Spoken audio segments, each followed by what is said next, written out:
Nossa. Meu nome é Larissa, eu sou aluna do 4º ano de Biomedicina na Unifesp.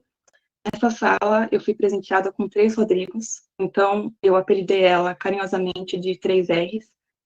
Então, dito isso, eu espero que vocês mandem muitas perguntas, e aí aquele esquema, mesmo esquema de ontem, né? Vocês têm que marcar a jornada no chat do YouTube, e aí na hora de vocês fazerem a pergunta para o Rodrigo, vocês coloquem, por favor, o sobrenome dele. Que, como eu falei, são 3 Rodrigos, né? Me ajudem, por favor. E aí, então, será o Rodrigo Carlini, que ele vai falar sobre MSL. Eu acho que quase ninguém ouviu falar, e é uma coisa muito legal. Tem o Rodrigo Guariski, que ele vai falar de bioinformática. E tem o Rodrigo Brito, que ele vai falar sobre auditoria. Também queria avisar vocês que vocês precisam assinar a lista de presença para a emissão do certificado. Para isso, ela vai estar na descrição do vídeo, então é aqui embaixo, na nossa bio do vídeo. E também sobre a emissão dos certificados, a gente não tem um prazo para eles estarem prontos, porque é uma plataforma da Unifesp que a gente não tem muito controle sobre o tempo, né? Então, quando eles ficarem prontos, a gente vai avisar vocês. Também tem uma novidade, no nosso site a gente colocou um formulário para vocês avaliarem como foi a jornada. Então, por favor, assinem, coloquem lá o que vocês acham que vai ajudar a gente no ano seguinte, e até nesse ano, né, para a gente saber como é que foi. E é isso, gente. Eu espero que vocês aproveitem, vai ser muito legal. A gente escolheu esses convidados com muito amor, muito carinho. Foi muito legal esse processo, e é um prazer também para mim estar aqui. Então, eu vou chamar o meu veterano, o Rodrigo Carlini. Carlini, quando você quiser ligar a câmera, você pode, para a gente ver o seu rosto. Ele como eu disse, ele é biomédico da Unifesp. Ele fez doutorado em hematologia. Gente, esse é o Rodrigo. É perfeito. E ele trabalha como MSL numa indústria farmacêutica, que é a Biogen. Então, Rodrigo, a fala é sua, fique à vontade. Obrigado, Lari. Em primeiro lugar, eu gostaria de agradecer a comissão organizadora dessa primeira jornada da biomedicina da Unifesp. Para mim, de verdade, é uma honra, é uma satisfação receber esse convite e poder estar aqui com vocês para a gente bater um papo nesses próximos minutos. E, obviamente, que depois da minha apresentação, fiquem à vontade para fazer perguntas. Pessoal, só uma coisa, eu não estou com o controle aqui, não está aparecendo. Pronto, já apareceu aqui para mim. E até antes mesmo de começar a apresentação, gente, eu gostaria de até falar que um tipo de atividade como esse foi muito importante na minha carreira. Em 2014, eu estava no primeiro ano de doutorado e teve uma sessão de palestras de veteranos da biomedicina, e um dos veteranos apresentou a trajetória dele, e na época ele atuava com MSL em uma indústria farmacêutica. Foi ali que várias fichas caíram na minha cabeça, e eu resolvi traçar a minha carreira voltado para essa transição da academia para a indústria farmacêutica, especificamente como MSL. E só uma declaração de conflito de interesses antes de eu começar a apresentação. Como a Lari falou, hoje eu atuo como MSL em doença de Alzheimer na indústria farmacêutica Biogen.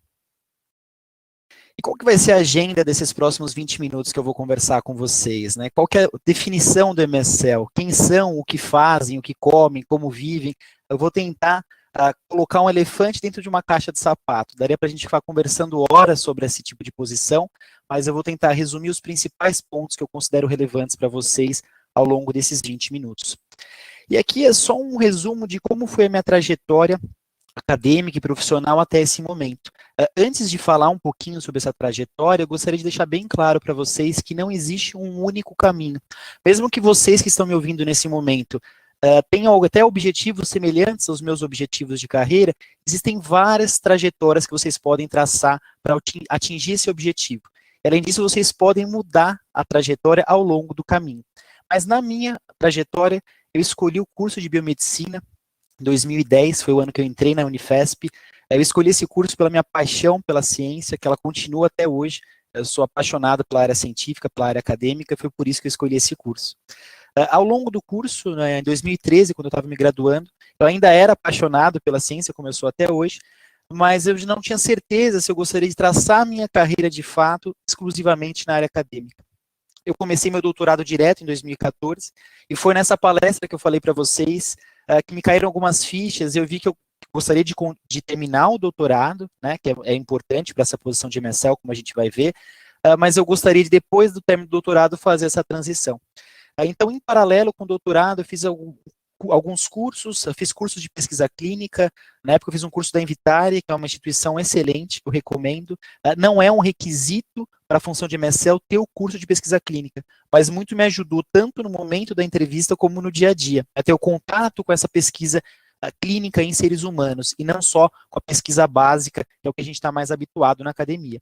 Então, fiz curso de pesquisa clínica, tive a oportunidade de fazer alguns estágios voluntários, para aprender a ter vivência prática em pesquisa clínica, e além disso, também tive a oportunidade de fazer alguns outros cursos, né? O inglês a gente vai ver que é outro ponto muito importante para a carreira, pensando na função de MSL, mas hoje em dia, pensando em qualquer função, né, a gente está acostumado a lidar com o inglês, a ciência toda é em inglês, né? Também fiz um curso de programação neurolinguística, que, de novo, não é um requisito para a função de MSL, mas a gente vai ver um pouquinho mais à frente como esse curso também me ajudou. E aí, no final de 2017, eu estava para concluir o meu doutorado, eu tive a oportunidade de conseguir ingressar na indústria farmacêutica como MSL. Na Biogen, iniciei atuando na área de esclerose múltipla, e mais recentemente eu fiz a transição para a doença de Alzheimer, mas ainda atuando como MSL. Aqui é só uma brincadeira que eu trago, esse gráfico eu encontrei no blog que chama Pós-Graduando, faz tempo que eu não acesso, mas esse blog é muito legal, não só para pós-graduandos, como também para graduandos, né? Um blog bem interessante. Aqui eu brinco que é o gráfico, né, de como que funciona a nossa mentalidade na academia. No início da graduação, da pós-graduação, quando a gente inicia o contato com a ciência, a nossa ambição está em ganhar o prêmio Nobel, né? Vai passando o tempo, a gente vai vendo os desafios, que a gente sabe que são muitos, né? Vai diminuindo um pouco essa ambição, talvez revolucionar o meu campo de pesquisa, talvez conseguir um emprego numa universidade boa, talvez só publicar o meu artigo e, no final, só defender a tese de doutorado, a dissertação de mestrado dentro do prazo. Mas, brincadeiras à parte, passando especificamente sobre a função de MSL, ela é uma posição que ela ganhou bastante visibilidade nos últimos anos, né? Mas ela é uma função relativamente, não é uma função nova, né? É relativamente antiga, né? Ela foi criada no final da década de 60 por uma indústria farmacêutica chamada Upjohn Pharmaceuticals. E o que é o MSL, né, que a gente vai discutir um pouco agora e nos próximos slides? Ele é um especialista científico em determinada área terapêutica. Então, ele atua principalmente na indústria farmacêutica de medicamentos, como é o meu caso, mas ele pode atuar também em outros tipos de indústria. Por exemplo, indústrias de dispositivos para a saúde, marca-passos, stents, são indústrias que estão começando também com essa função de MSL. Mas hoje a grande maioria está concentrada dentro da indústria farmacêutica. E a gente vai ver quais são as principais habilidades e background que são importantes para a posição, e um deles é ter esse background, essa bagagem científica sólida, geralmente exigido através de um mestrado ou doutorado, né? Então, basicamente, são profissionais da área da saúde, como nós, biomédicos, mas também há biólogos, farmacêuticos, enfermeiros, fisioterapeutas, médicos também, e muitas vezes com uma pós-graduação, mestrado ou doutorado. E aqui eu já faço até uma distinção importante, que acho que é interessante vocês terem em mente, para ver se é uma posição que faz ou não sentido para vocês. A gente pode dividir em dois tipos de posições. As funções que são baseadas no escritório, então são funções que quase que 100% do tempo o funcionário ele está inserido dentro de um escritório, né, da empresa, e aquelas funções de campo, né, que o profissional ele viaja em alguns lugares específicos para visitar clientes. No caso do MSL, é uma função de campo. Então, 70% do tempo a gente está se deslocando, e acho que isso é importante ter isso em mente no momento da escolha, né? Se é algo que faz sentido para a carreira de vocês, para o objetivo que vocês têm no setor profissional e pessoal também, né? E aqui, entrando mais detalhes, né, do core da função do MSL. Então, o meu gestor fala algo que eu acho muito interessante. O MSL é como se fosse os olhos, os ouvidos e a boca científica da indústria no campo, né? Visitando o que a gente chama de líderes de opinião. Essa nomenclatura ela pode variar, pode ser Key Opinion Leaders, KOLs, né? Key Medical Experts, os QMIs, Medical Experts, todos querem dizer a mesma coisa, às vezes muda só o nome de uma indústria para outra, mas de forma geral são os líderes de opinião, médicos, pesquisadores, cientistas em determinada área terapêutica. No meu caso hoje, doença de Alzheimer, mas eu vou visitar então especificamente aquelas pessoas que elas são referência naquela área, elas influenciam também outras pessoas devido à bagagem que elas têm. Esse que é a função principal do MSL, qual que é então? É mapear esses líderes de opinião, estabelecer uma relação com esses líderes de opinião e fazer um engajamento científico com esses líderes de opinião. Então, eu como MSL, eu tenho que estar atualizado cientificamente na doença que eu atuo, nas nossas medicações, medicações de outras companhias, que a gente fala os competidores, né? E durante essas conversas com esses médicos, essas interações científicas que a gente fala, passar uma informação científica de maneira bastante acurada para esse profissional. E outra coisa que a gente ganha nesse tipo de conversa com esses profissionais, a gente capta insights. Esses insights são informações importantes em determinadas esferas, em variadas esferas. Desde a jornada do paciente, o tempo que o paciente leva para o diagnóstico, quais são os principais gargalos, os principais desafios, quais são as necessidades médicas não atendidas, como é que funciona a medicação, se há dúvidas em relação ao mecanismo de ação da medicação, como fazer o monitoramento de segurança dessa terapia. Com base nesses insights que eu capto, eu levo para dentro da empresa.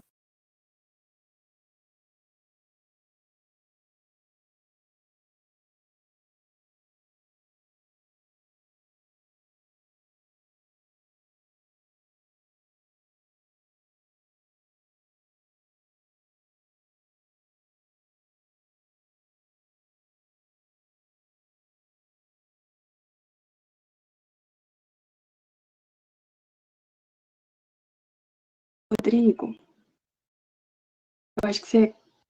Eita! Eu acho que você caiu. Você tá me ouvindo?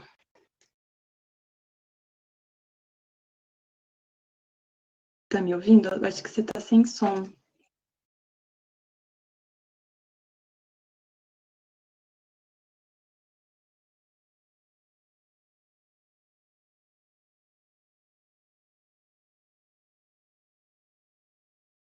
Então, gente, o Rodrigo, a gente tá tentando resolver aqui o problema que a gente teve com ele.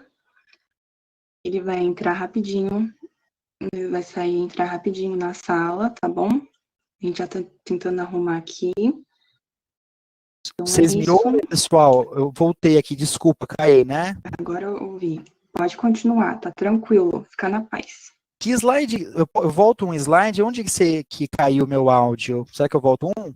Isso. Pode Tá voltar. bom. Obrigado, gente. Peço desculpas pelos problemas técnicos, os desafios de fazer essas coisas remotamente, né?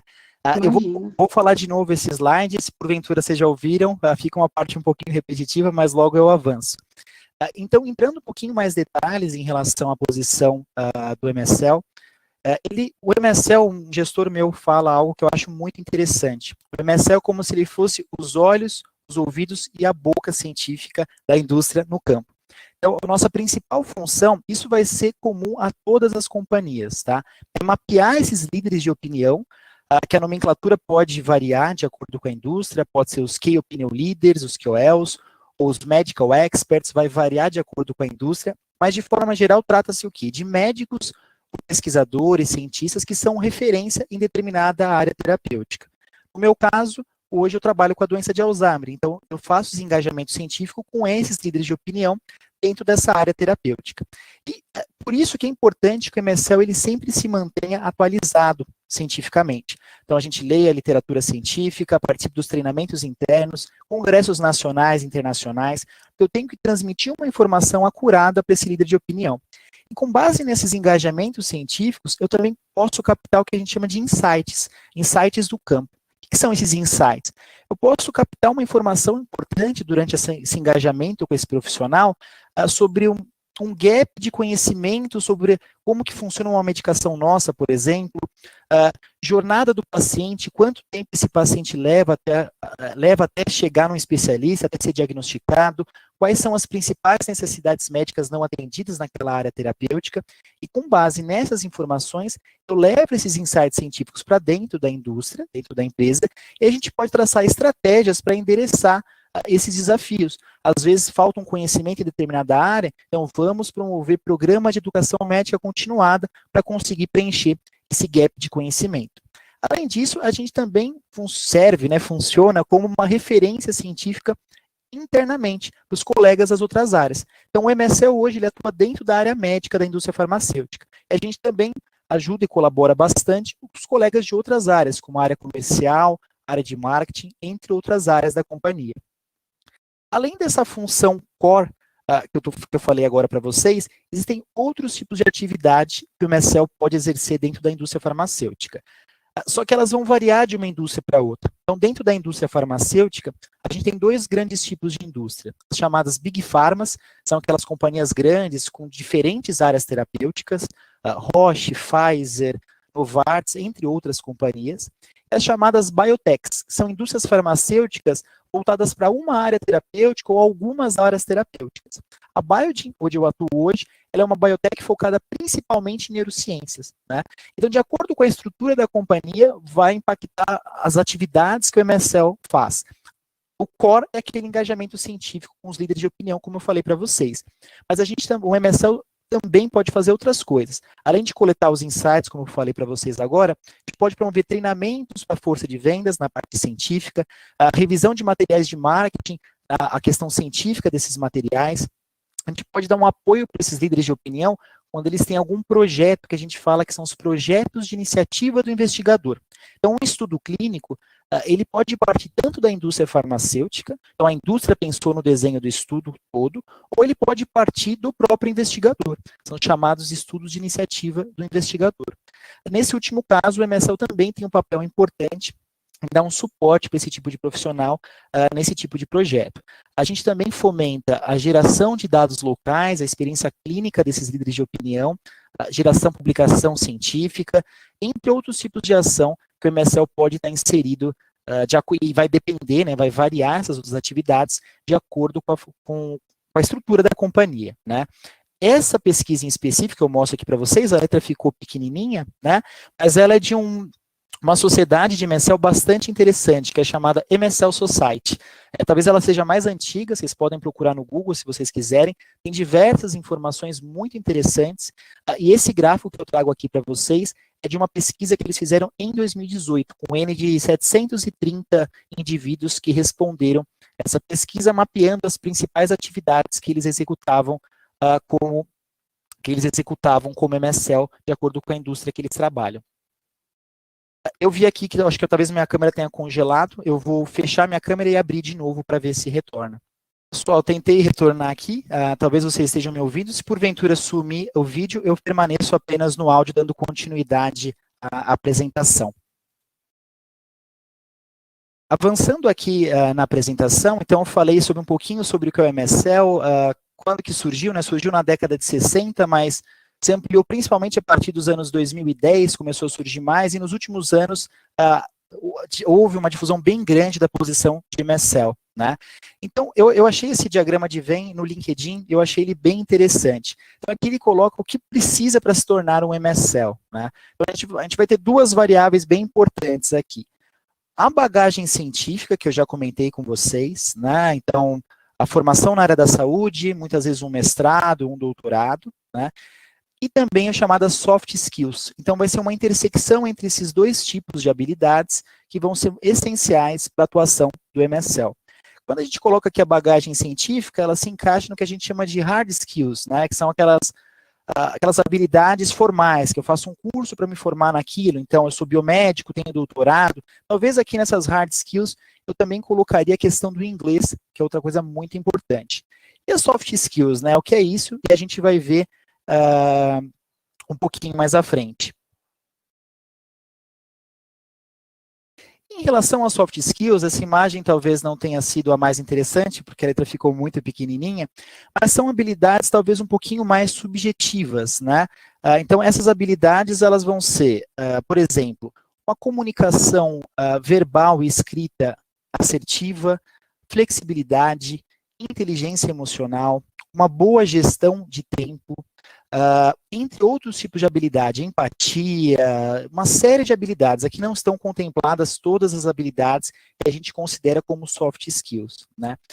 Eu sinto que a academia nos dá muito a questão do background científico. Também nos dá algumas soft skills. Eu lembro na minha época de graduação, nós apresentávamos diversos seminários, então a gente aprendia a comunicar cientificamente, tanto na linguagem oral, como também na escrita, através de artigos científicos, relatórios, entre outras coisas. Mas algumas outras coisas talvez não sejam tanto trabalhadas na academia, eu sinto que talvez não seja nem o papel da academia fazer tudo isso. E como que a gente pode desenvolver esses tipos de habilidade? Através de leitura de livros, cursos, palestras, uma série de coisas que a gente pode fazer, que são todas habilidades que elas podem ser desenvolvidas, né? Então, aí eu vou puxar um gancho já ao que eu falei lá no começo. Eu fiz o curso de PNL, né? A PNL, de uma maneira bem resumida, é uma metodologia que ela nos fornece uma caixinha de ferramentas. Com essa caixinha de ferramentas, a gente consegue entender o ponto onde a gente está, o nosso estado atual, a gente consegue traçar o estado desejado, onde a gente quer estar, e ela nos dá os recursos necessários para que a gente parta do ponto onde a gente está para o ponto onde a gente quer chegar. Então, ela ajuda em uma comunicação eficaz, em como estabelecer uma boa conexão com as pessoas, né? Então, de novo, o curso de PNL é longe de ser um requisito para a posição de MSL, mas ele me ajudou muito a desenvolver essas habilidades que a gente chama de soft skills, e elas são muito importantes, tanto no momento de uma entrevista para a posição, como também no momento do dia a dia do MSL mesmo. Eu uso essas ferramentas até hoje no meu dia a dia. Uma questão que é importante também é a faixa salarial, né? Em média, quanto que um MSL recebe em termos de salário, né? Essa foi uma pesquisa feita por um grupo brasileiro de MSL, os MSL Frontline, uma pesquisa feita em 2018, de janeiro a fevereiro de 2018, e cerca de 70 pessoas responderam esses questionários.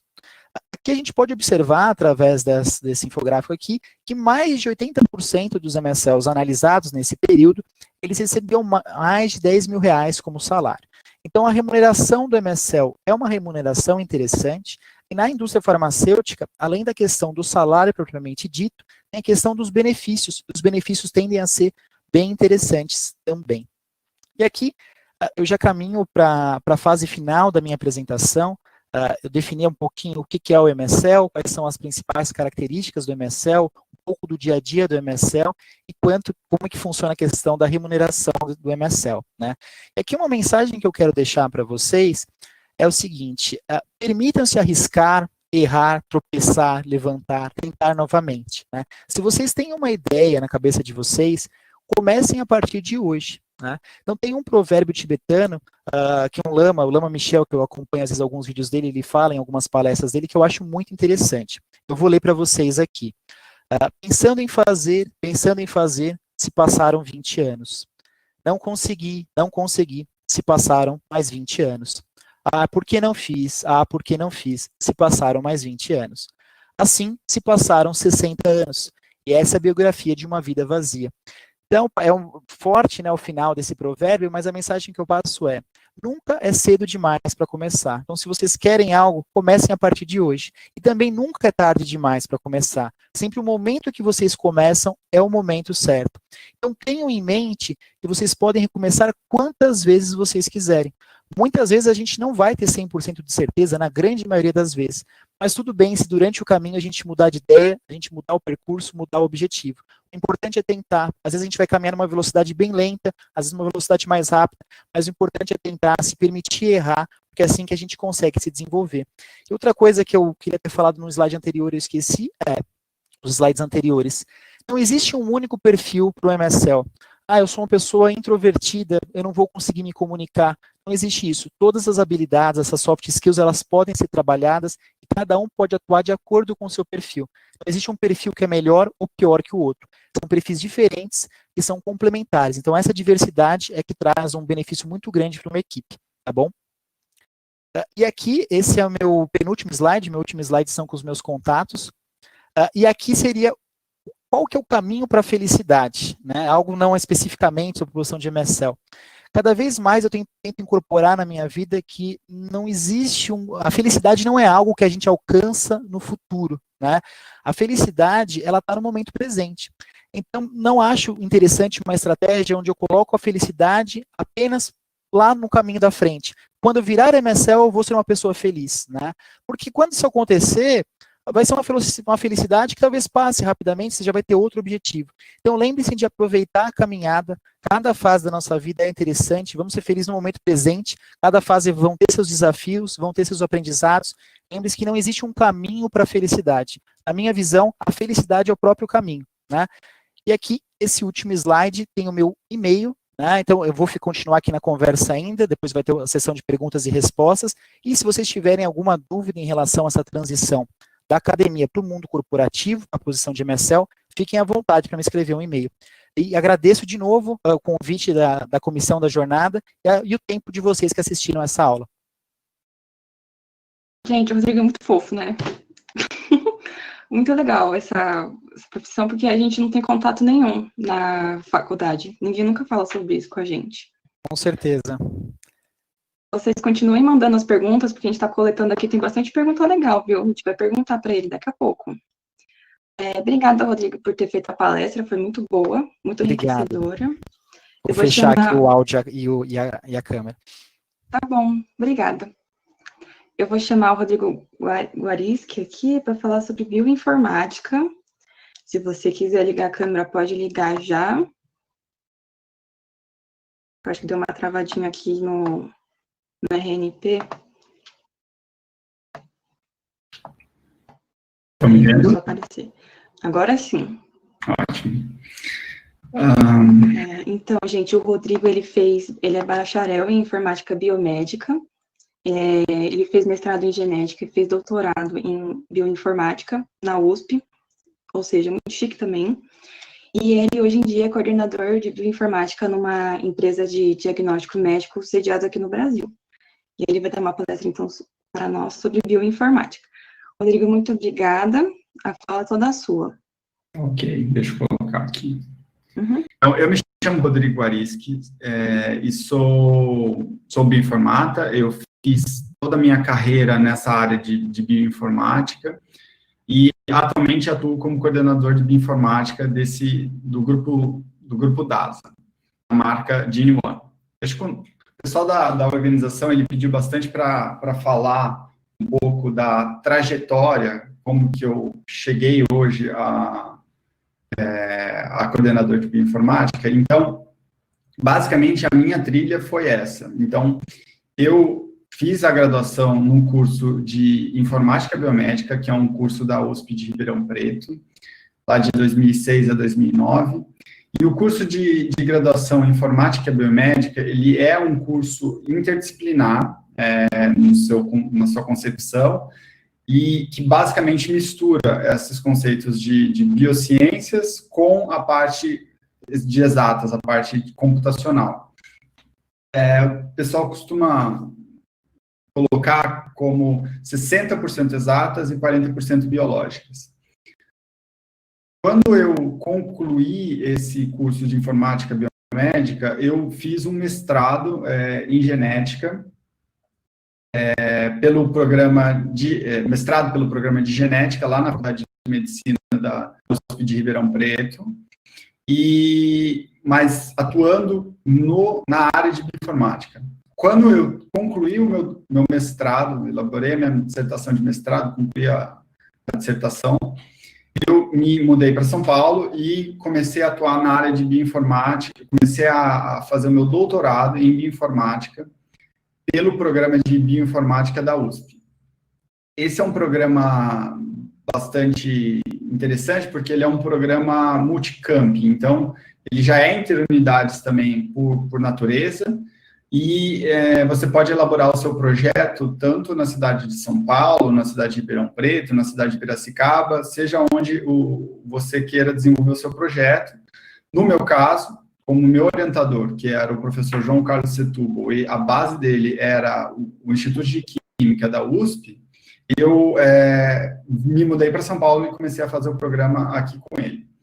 Aí, mais ou menos, na segunda metade aí do meu doutorado, eu participei de um programa de doutorado sanduíche para ser parte do meu projeto de pesquisa de doutorado no Instituto de Pesquisa em Toronto, no Canadá. Esse é um instituto de pesquisa chamado OSR, que é Ontario Institute for Cancer Research, e esse é um instituto de pesquisa de câncer com foco em pesquisa translacional para câncer.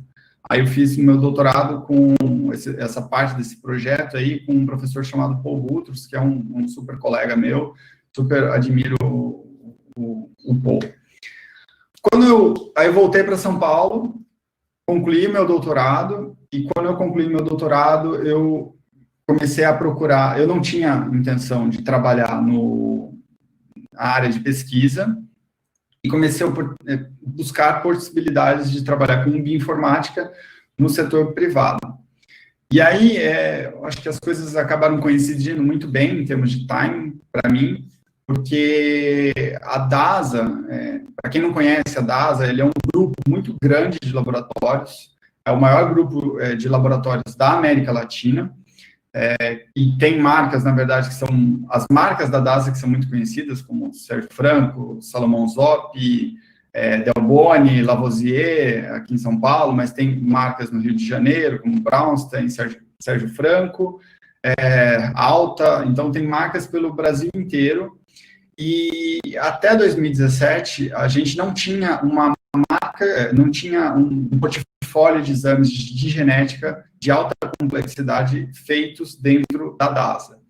Aí houve esse projeto chamado GeneOne, que hoje é uma realidade, e a gente começou a construir trazer, né, então formar um time de expertise para realizar esses exames de genética, que são exames de alta complexidade, internamente aqui na GeneOne, na DASA.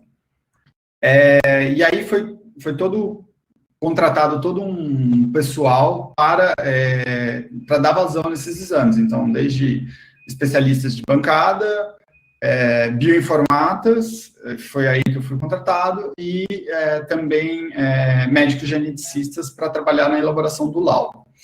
Depois eu vou contar um pouquinho melhor como é que funciona a bioinformática aqui dentro de um contexto de análises clínicas, mas eu acho que assim, eu, especificamente, sou um bioinformata que já dediquei ali desde o meu segundo ano de graduação a essa área, fazendo iniciação científica lá desde a graduação, mestrado, doutorado, estágio, totalmente nessa área de bioinformática. E nessa área de bioinformática, eu transitei por alguns temas diferentes, e depois eu vou explicar um pouquinho aqui, e também são possibilidades para todos vocês. Então, acho que contextualizando um pouco melhor, eu acho que falar o que é bioinformática. Então, a bioinformática, ela é esse campo interdisciplinar que aplica métodos e desenvolve softwares para a compreensão de dados biológicos. Na sua essência, a bioinformática, ele é você tem toda essa biologia, toda a questão de entender DNA, RNA, proteína, etc., que é necessário, porque a biologia é o seu objeto de estudo, mas não basta entender de biologia para você se tornar um bioinformata. Realmente, um bioinformata, ele se diferencia quando ele consegue trabalhar muito bem as questões computacionais dos problemas que envolvem a bioinformática. Então, você vai estar trabalhando com um conjunto de dados muito grande e você vai ter que trabalhar com ferramentas computacionais que vão te possibilitar trabalhar com esse volume de dados muito grande. Vai ter que trabalhar com Linux, vai ter que trabalhar com programação, e eu vou também passar por cima, passar por esses pontos ali mais um pouquinho para frente. Dependendo da área que você for trabalhar, dependendo do projeto, você vai ter uma carga maior ou menor em termos de estatística também. Porque se você, por exemplo, está trabalhando com um experimento de tritômica, que nem foi o meu caso no meu doutorado, você vai descobrir um gene que está relacionado com uma determinada condição. Aí você tem que aplicar um teste estatístico para saber se aquela diferença que você observou, ela é significativa ou não. Então, você vai ter que ter também uma ciência em termos de estatística também. Assim, quando eu quero resumir muito a conversa, se a intersecção que existe entre ciência da computação e estatística, no mercado, a gente costuma dizer que é um cientista de dados. Quando um bom bioinformata, ele, na verdade, ele tem um trânsito por todas essas áreas. Ele trabalha muito bem com a biologia, ele trabalha muito bem com a ciência da computação, ele trabalha bem com a estatística. Se ele consegue ser essa intersecção dessas três grandes pilares aí, que são as bases da bioinformática, ele acaba se tornando um cientista de dados especializado em genética. Bom, e aí, o que eu posso fazer dentro de bioinformática? Então, bioinformática, na verdade, não é uma única... Você não pode trabalhar com uma única pergunta, na verdade, existem várias perguntas biológicas ali que envolvem a célula e tudo mais, que você pode responder com bioinformática. E você pode trabalhar com genômica, transcriptômica, não tem o P, que é um erro muito comum, epigenômica, metagenômica, proteômica, biologia de sistemas, e aqui existem outros caixinhas aqui que eu acabei não colocando. E aí, se a gente entrar um pouquinho mais em detalhe em cada uma delas, a gente vai ver, por exemplo, ó, dentro de genômica, que é o que a gente trabalha aqui dentro, na DASA, no GENE-1, a gente está mais focado no estudo dos genes e as variantes daqueles genes de um determinado indivíduo, para entender a interação dos genes, entender isso com o ambiente, entender como isso correlaciona com o fenótipo do paciente. Se a gente está trabalhando, por exemplo, com transcriptômica, que foi objeto de estudo do meu doutorado, a gente já está trabalhando num outro espectro, a gente já está trabalhando com RNA, ou seja, a gente está trabalhando com expressão gênica. E aí você vai ter uma condição lá específica, ou sejam células, sejam uma condição específica, que no meu caso era a formação de vasos sanguíneos, a angiogênese. Eu tinha um modelo animal, em retina de camundongo, etc., que não consigo entrar aqui muito no detalhe, mas aí a gente vai usar métodos de alto rendimento, como sequenciamento de nova geração ou microarrays, vai gerar essa montanha de dados e o bioinformata vai ser o profissional que vai conseguir traduzir, limpar, organizar aqueles dados todos e extrair a informação relevante daquela montanha de dados. Ou a gente pode ir para outro espectro ali e, de repente, trabalhar com amostras ambientais, né? Então, no laboratório que eu trabalhei no meu doutorado, tinham projetos que trabalhavam com metagenômica. Então, ali você estava com outra pergunta biológica, você estava trabalhando com um estudo de material genético recuperado diretamente de amostras ambientais. Ou seja, lá no caso, o meu orientador, ele tinha um projeto temático que ele estava trabalhando com água de um lago do Zoológico de São Paulo e a compostagem do Zoológico de São Paulo para entender exatamente quais eram os micro-organismos que estavam presentes dentro daquela determinada amostra. E isso envolve muita computação, tá? Então, todas essas áreas envolvem muita computação, eu não vou ter tempo de explorar elas todas, mas dentro do guarda-chuva de bioinformática você tem muitas vertentes aí que você pode trabalhar. E por que isso está se tornando cada vez mais relevante? Talvez, eu não sei o quantos de vocês já tenham visto, talvez alguns de vocês já tenham visto esse gráfico aqui, mas isso daqui é um contexto histórico do que aconteceu nos últimos anos, quando a gente está falando de sequenciamento de DNA. Esse é um gráfico que elabora o custo de sequenciar um genoma humano completo, mas entendam isso como o custo de se gerar dados de sequenciamento de DNA, tá? Porque a mesma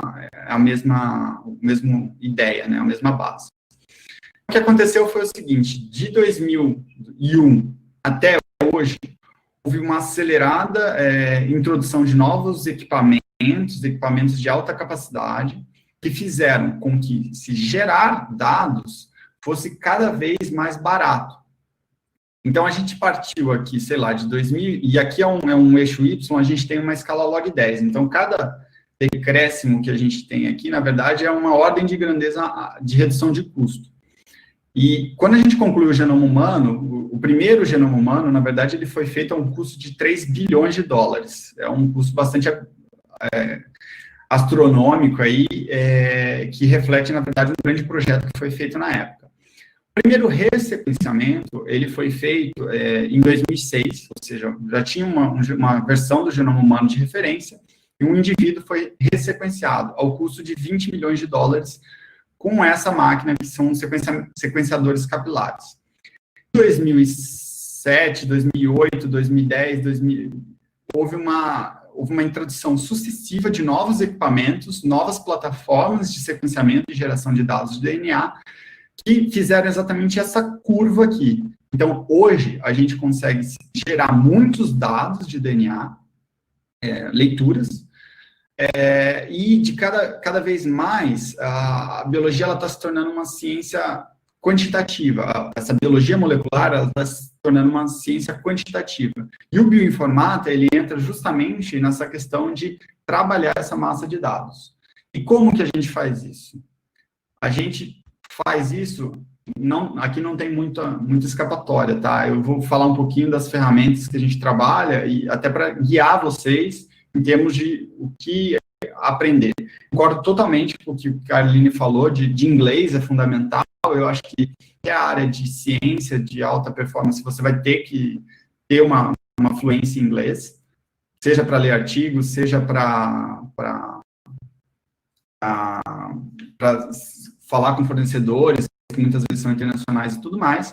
Mas aqui, se a gente for falar também de hard skills para a bioinformática, especificamente, a gente está falando obrigatoriamente de Linux, tá?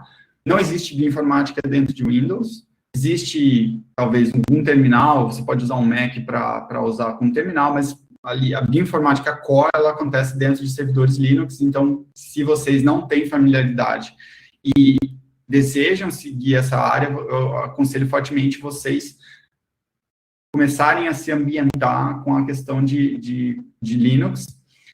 A programação, então, fazer um bash ali, uma linha de comando bash, ajuda muito, e, obrigatoriamente, programação também, tá? Eu recomendo, assim, duas linguagens de programação que estão mais em alta, e que hoje os bons bioinformatas acabam trabalhando nessas duas, que seriam ou R, para uma parte mais estatística ali, que foi, na verdade, a linguagem que eu trabalho bem, ou Python também. Existem muitos bioinformatas trabalhando com Python, que não existe eu acho que o certo e errado, eu acho que você pode escolher a que você tem mais familiaridade. Às vezes, dependendo da área de estudo, vai te empurrar mais para uma, mais para outra. No meu caso, eu aprendi R porque eu estava trabalhando com RNA-seq, que é a expressão gênica, e aí você já tinha toda uma comunidade, um arcabouço dentro da comunidade de R, e eu acabei aprendendo R por causa disso. Mas o importante é resolver problema, e você não consegue resolver problemas em escala, em volume, se você não souber uma linguagem de programação. Então, isso daqui é obrigatório. A hora que você começar a trabalhar com códigos, você vai começar a fazer um controle mais robusto, vai versionar esses códigos, você vai trabalhar com versionamento de códigos, você vai ter que aprender a fazer um Git. Você está trabalhando com um volume muito grande de dados, então você vai usar servidores locais, mas eventualmente você vai acabar partindo para fora, para trabalhar com computação em nuvem. E aí eu sugiro fortemente vocês terem alguma experiência, com algum contato com Amazon Web Service, com Google Cloud, com Azure, não interessa exatamente qual a nuvem, porque todas elas, no final das contas, elas são muito similares. Mas a computação em nuvem, ela te dá uma escalabilidade para a sua aplicação que é fundamental. Você vai começar a trabalhar com containerizar aplicações e em Docker, por exemplo, ou entrega contínua em Jenkins. Outra área que está muito em alta dentro da bioinformática é aprendizado de máquina. Então, existem aplicações de aprendizado de máquina, algoritmos que a gente usa no dia a dia. Eu estou colocando todas essas figurinhas para falar o seguinte: isso daqui é o nosso dia a dia na bioinformática da DIN1. E eu recomendo fortemente, se vocês quiserem seguir por essa trilha de carreira de bioinformática, vocês começarem a estudar cada um desses componentes. Obviamente, vocês não vão conseguir, leva tempo você dominar tudo, mas comecem pelo Linux, comecem por uma linguagem de programação, fazendo alguns scripts básicos, versionando seus códigos, depois você parte para a computação em nuvem e assim por diante. Mas isso eu acho que é fundamental, eu acho que é isso que diferencia um bom bioinformata, tá? E aí, assim, para fechar, eu acho que o que eu queria contextualizar um pouco vocês é a respeito de como que é o nosso dia a dia aqui dentro de um laboratório de análises clínicas. Então, conceito basicamente tem um teste que foi pedido por um médico para estudar uma doença rara, por exemplo. Aí vai um paciente numa unidade, coleta sangue, esse tubo de sangue é transportado lá para o nosso núcleo de processamento, que no caso é aqui em Moema, o da Diniwan é aqui em Moema. Chegando lá no laboratório é feito todo um processo de extração do material. Então, aquele sangue lá vai ser, as células vão ser lisadas, o DNA que está no núcleo ele vai ser extraído e você vai ficar com o DNA extraído. Uma vez o DNA extraído, existe uma série de etapas laboratoriais que acontecem dentro ali de pipetagem mesmo, para você ir trabalhando aquele seu DNA extraído a entrar dentro desses sequenciadores, dessas plataformas. Rodrigo, o tempo só está acabando, tá bom? Se você puder ir... Bom, é o último slide, dois últimos slides. Perfeito, tá bom, obrigada. Aí você entra dentro de uma plataforma de sequenciamento. Então, esse LibPrep, ele demora 2, 3 dias ali, dependendo do experimento, mas ele entra dentro de um sequenciador de DNA. A hora que esse sequenciador de DNA ele faz as leituras, esse equipamento basicamente, ele pega a informação biológica e escreve um arquivo texto, um ACGT, ACGT, ACGT. Você, no final do dia, você está querendo transformar isso num laudo. Mas a situação que se depara, geralmente, é isso daqui, é uma pilha de dados, um arquivo texto, que não tem ali qual é a resposta, por que o paciente tem aquela variante rara. A bioinformática, ela entra justamente nesse meio, usando as ferramentas computacionais e os nossos pipelines de bioinformática e transformando esse dado, fazendo um alinhamento quanto ao genoma de referência, identificando o que varia, filtrando aqueles artefatos, buscando informações de bancos de dados externos, usando o aprendizado de máquina para pré-classificar aquela informação, para depois passar isso para a mão dos médicos e eles conseguirem elaborar um laudo. Que case o que é o genótipo, né, que é o resultado de todo esse processo, com o fenótipo, que é o que justificou ali o pedido médico, seja baixa estatura, dificuldade de fala e assim por diante. Então, esse é o nosso contexto dentro de um laboratório de análises clínicas. A bioinformática é uma área que acho que expande muito e ela é muito impulsionada por essa questão do barateamento do custo de se gerar dados, e esse daqui é apenas uma aplicação que a gente hoje está trabalhando dentro do contexto. Esse daqui é meu último slide. Eu gostaria de agradecer aí a comissão organizadora da semana pelo convite. Fica aqui meu e-mail, se vocês tiverem qualquer dúvida, quiserem entrar em contato, podem me escrever. Obrigado. Larissa? Rodrigo, estava carregando a câmera, menino. Tá Demora bom. tanto essas tecnologias. Obrigada pela apresentação, foi muito boa. Gostou bastante. Obrigada pela paciência também, porque tá difícil hoje, né? Faz parte. Obrigada. Daqui a pouco a gente também tem perguntas com eles, hein, pessoal? Mandem várias, ótimo. Todas que vocês tiverem. Obrigada. Eu vou chamar agora o Rodrigo Brito para falar sobre auditoria. Rodrigo, se você puder ligar sua câmera e o microfone, será perfeito para nós te vermos. O microfone eu consigo, a câmera está bloqueada. Ixi, vamos ver. Cadu, dá um help para a gente. Opa, a voz da sabedoria. A câmera, menina, agora. Vamos lá. Eu vou te apresentando, então, enquanto isso. Ó, agora tá indo. Gente, o Rodrigo é biomédico também. Ele fez MBA em administração e qualidade. E hoje ele trabalha como auditor e consultor. Inclusive, eu acho muito interessante isso, porque eu não sabia que a gente podia ser consultor também, né? Isso é muito legal. E ele é fundador de uma empresa, Acreditare, que chama, é assim que pronuncia? Isso mesmo. Muito chique, que é de consultoria também. E aí ela vai estar, é uma empresa com foco na melhoria de processos internos e na gestão de laboratórios. Então é isso, Rodrigo. Me diga um pouco mais sobre você para a gente te conhecer. Tá bom. Gente, eu vou aproveitar o começo aqui. Eu sempre tive vontade de fazer isso, porque eu via em outras palestras de colegas e amigos biomédicos. Falei, um dia eu vou usar isso também no início de uma apresentação. Saudações biomédicas. muito chique isso, gente. É um show de bola, né? Dá uma sensação de pertencimento a um grupo específico, né? É bem legal isso, bem bacana. Sim. Bom, como a Larissa disse, meu nome é Rodrigo. Hoje eu atuo em diversas frentes, consultoria e auditoria são algumas delas. Mas eu não comecei na área de análises clínicas. Minha trajetória na parte de processos, qualidade e auditoria foi quando eu comecei, eu estava cursando outro curso, era Sistema de Informação na época, lá em 2005, um tempinho atrás. Eu fui chamado para ser estagiário no setor de qualidade dos sistemas de informação da Renault do Brasil. E ali eu tive meu primeiro contato com essa parte de auditorias, normas, processos, entender um pouquinho mais como é que isso funcionava no dia a dia. Eu era estagiário, na nossa diretoria tinha a profissional que era responsável pela ISO 9001 dentro do sistema de informação, e ela precisou tirar férias. No momento em que ela tirou férias, ela olhou para quem?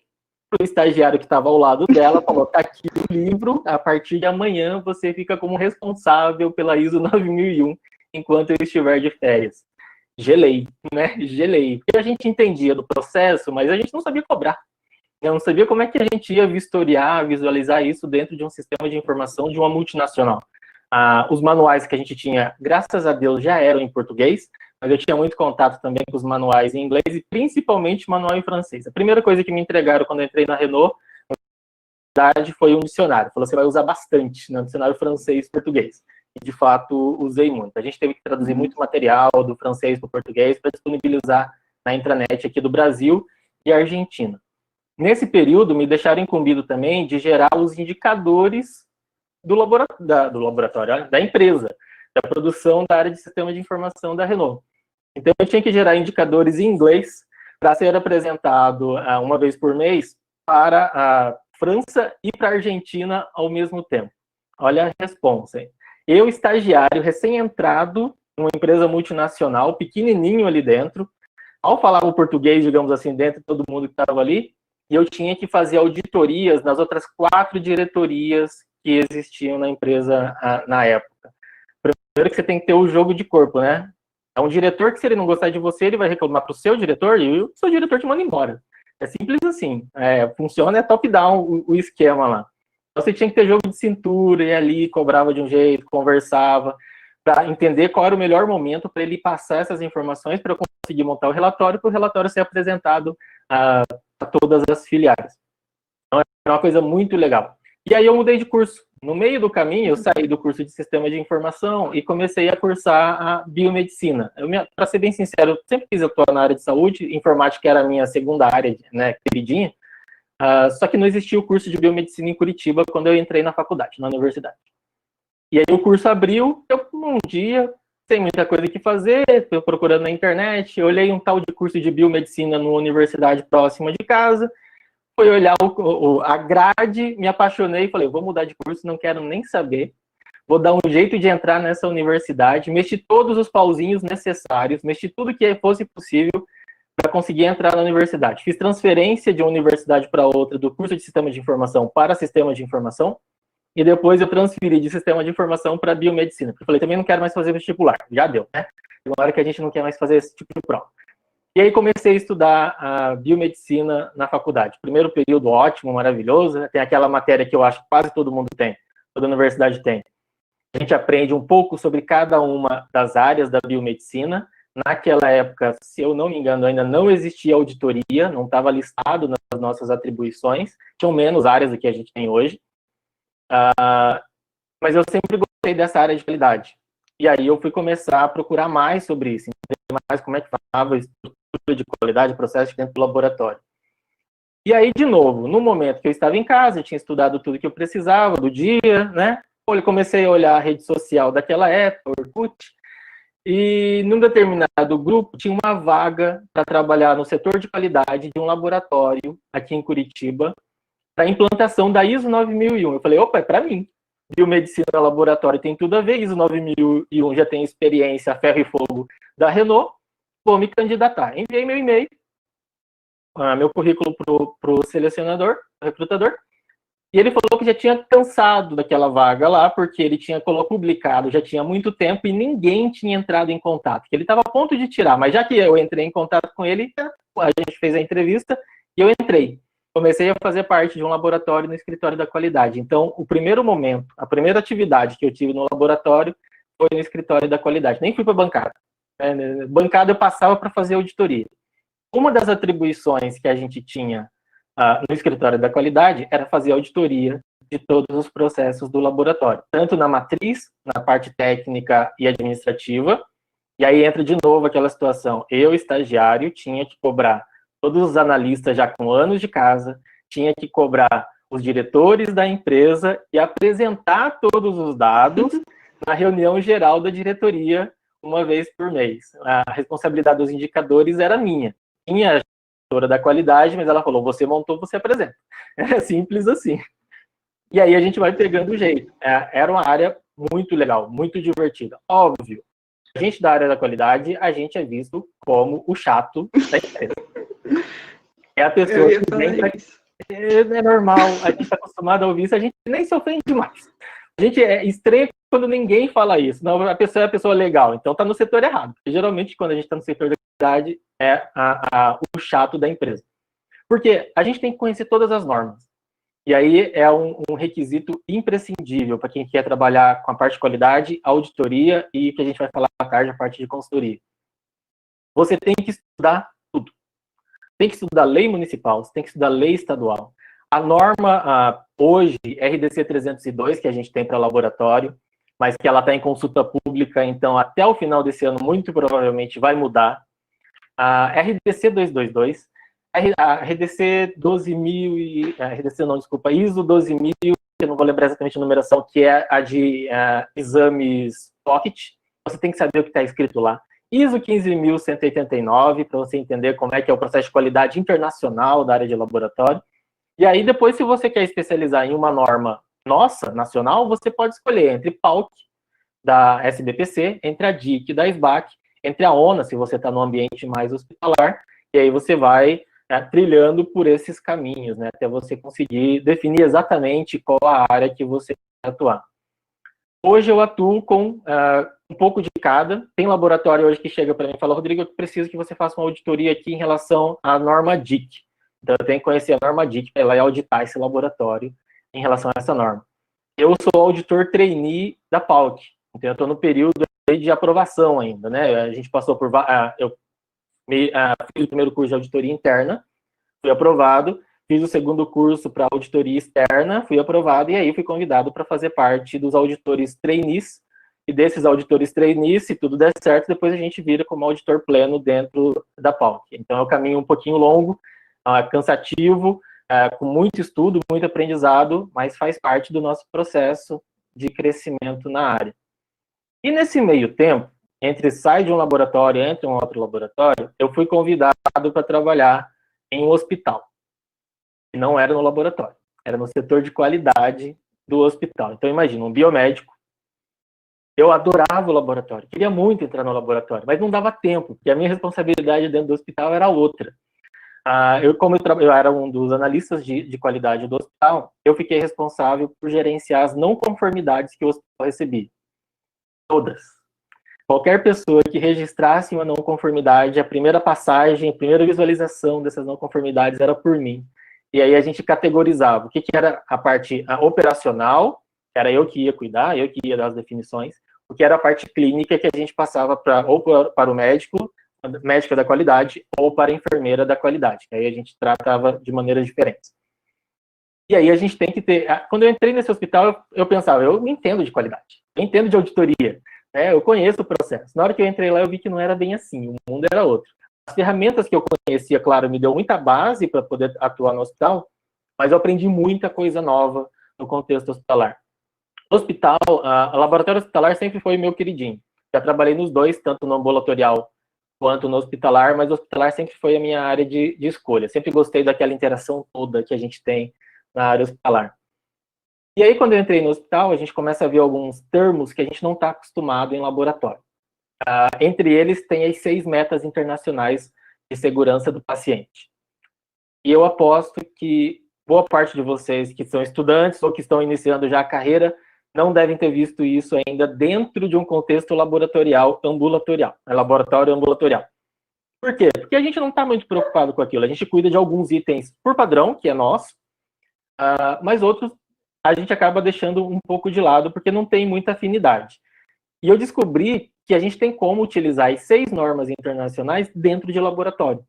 Dá para usar as 6. Vou fazer um desafio para vocês aí, pegar depois, procurar na internet as 6 metas internacionais e tentar identificar em que momento você consegue utilizar cada uma delas dentro de um laboratório de análises clínicas. Mas quando eu estava no hospital, eu fiquei responsável por fazer auditoria, eu era o auditor da meta 3. A meta 3 é o uso correto de medicamentos. Então, um biomédico trabalhando, auditando medicamentos dentro de hospital. Você já tem que se virar, né? Não é a nossa área, a gente não fica muito confortável, mas o processo me deixava bastante tranquilo para poder fazer. Comecei a andar muito com o pessoal da farmácia, para entender como é que funcionava o processo deles, para daí eu conseguir auditar com propriedade, não sair cobrando coisas sem saber para que era utilizado, por que era utilizado e como era utilizado. Então, essa interação de processos entre setores também é bastante importante para quem vai trabalhar com auditoria. Ah, Rodrigo, eu só quero trabalhar com auditoria de hematologia. Dá? Dá. Você vai estar bastante focado, vai trabalhar muito com essa parte de auditoria em hemato. Você vai ter que entender tudo de hemato para poder fazer auditoria. Mas quando a gente fala numa auditoria laboratorial, a gente tem que entender todo o processo. Você tem que entender um pouquinho sobre tudo. Então, você tem que entender um pouco sobre hematologia. Você vai precisar identificar células na primeira olhada que você dá no microscópio? Não. Não é esse o foco da auditoria. Mas você tem que entender como é que o processo é feito. Se o controle de qualidade está sendo bem realizado, se o interno e o externo está sendo bem realizado, se a documentação está de acordo, se os profissionais estão treinados, se a padronização do laboratório tem sido bem feita. Então, isso a gente precisa saber. Isso vale para qualquer setor. Então, você tem que flertar um pouco com cada um dos departamentos do laboratório. Tem que entender da micro, que é o meu setor, depois da qualidade, é o meu setor do coração dentro do laboratório. Laboratório que tem a parte de biologia molecular, você tem que entender um pouco de biologia molecular. Você tem que entender de arquitetura, porque você tem que saber a RDC 50, Decor não precisa, mas saber pelo menos o básico dela. Esse foi um dos meus desafios também. Eu era gestor da qualidade de um laboratório, e a gente ia passar por uma auditoria da vigilância sanitária, e eu tive que fazer a nossa auditoria interna para saber se a parte estrutural do laboratório estava de acordo para a vigilância vir. Primeira coisa que o diretor do laboratório fez foi me entregar todas as plantas do laboratório, planta baixa, falou, estuda aqui e vê se está de acordo. O que não estiver de acordo, você redesenha para a gente mandar para o engenheiro. É fantástico, né? Vamos aprender. Eu dei sorte porque o meu pai sempre trabalhou com construção, então eu entendia um pouquinho do que estava escrito ali, é cheio de código, coisas todas diferentes. Fiz auditoria, a gente fez as adequações físicas e a vigilância aprovou depois a nossa estrutura. Foi bem legal isso. Então, essa interação com todos os processos que o laboratório passa, a gente precisa ter, a gente precisa conhecer. E quando você começa a trabalhar com os outros departamentos, e eles começam a entender que o processo da qualidade é de auxílio e não de cobrança, antigamente a gente tinha essa visão, a qualidade só cobra, e não é. A qualidade, ela auxilia você a realizar melhor o seu processo. Eles começam a mudar a visão deles, de chato da qualidade, a pessoa da qualidade que te ajuda. E quando você consegue essa mudança de paradigma, é fantástico. E aí todo mundo vai buscar a tua ajuda. Isso foi uma coisa que a gente fez no hospital. Os setores ficavam meio arredios, eles não entravam no escritório da qualidade porque tinham medo do que poderia acontecer lá dentro de receber bronca. A gente sentou, o pessoal do escritório com a gestora da qualidade, a gente bolou vários planos para tentar trazer essas pessoas do hospital inteiro para dentro do processo da qualidade. A gente conseguiu. Chegou ao ponto que as pessoas ligavam para a gente. Eu estou com uma não conformidade aqui. Eu preciso de você para me ajudar a resolver. Você me ajuda? Claro. Ficava a reunião. E ela fazia a auditoria dela com ela em relação ao processo e ajudava ela a melhorar o processo interno. Porque se um processo tem problema, o restante todo do hospital vai ter problema. É como uma engrenagem. O laboratório também. Se um departamento tem problema, o laboratório tem problema. Então, todas as engrenagens têm que funcionar corretamente e a qualidade é quem vai trabalhar com isso. Então, eu vou dizer, você quer trabalhar hoje como auditor? Foca na qualidade. Pensa na qualidade do laboratório. Vai estudar um pouquinho sobre esses processos, essas interações, todas essas vertentes que o laboratório... essa nova RDC que vai sair agora no final do ano ou no início do ano que vem, ela vai mudar muita coisa no mercado. Vocês já devem ter acompanhado aí várias palestras, várias discussões a respeito da consulta pública 912. Temos aquelas pessoas que estão reclamando de tudo, temos aquelas pessoas que estão gostando de algumas coisas, e temos aqueles que não estão falando nada. Esses são os que me preocupam, a gente não sabe para que lado vai. Mas ela aprovando, ela vai ser aprovada com algumas modificações, claro, mas o foco principal dela já está definido, vai abrir o mercado para quem quiser trabalhar com auditoria em relação a exames laboratoriais. Como você deve ter acompanhado na consulta pública, ela vai permitir que outros estabelecimentos de saúde realizem exames. Não vamos entrar aqui no foco comercial de exames laboratoriais, mas em relação a processo, eles vão precisar saber se eles estão realizando de forma adequada. Aí entra o biomédico, um farmacêutico e um biólogo especializado em análises clínicas, com foco em qualidade, que vai direcionar essas empresas para uma adequação do processo, para uma auditoria futura de acreditação, para a renovação de alvará, enfim. O mercado para essa área de auditoria laboratorial vai começar a abrir agora. Hoje nós trabalhamos com cerca de 10 mil laboratórios no país. Tem gente que fala um pouco menos, tem gente que fala um pouco mais, eu sou mais um pouco conservador, 10 mil é um número adequado. A gente sabe que vários desses laboratórios pertencem a grupos específicos, mas a gente tem muitos laboratórios independentes. O ideal é que cada laboratório tivesse o seu auditor interno. É aquela pessoa que vai trabalhar com a qualidade e vai gerenciar, fazer auditoria de todos os processos do laboratório. A gente sabe que, infelizmente, isso não acontece. Ou porque o laboratório é muito pequeno, que não tem ainda uma saúde financeira suficiente para pagar um profissional qualificado, ou porque ele não vê ainda uma necessidade. Isso também vai mudar, mercadologicamente falando, porque quanto mais específico o laboratório, mais qualidade o laboratório demonstra, mais o cliente vai atrás dele. Então, isso está virando já uma necessidade de mercado, você implantar processos de qualidade e mostrar isso para o seu cliente. Para garantir que o processo de qualidade funciona no laboratório, você precisa de um auditor. É aí que entra um biomédico especializado nessa área, para auditar todos esses processos e dar um aval, falando, olha, realmente o teu processo está bom, pode publicar isso aí nas suas mídias sociais que você vai conseguir mais clientes.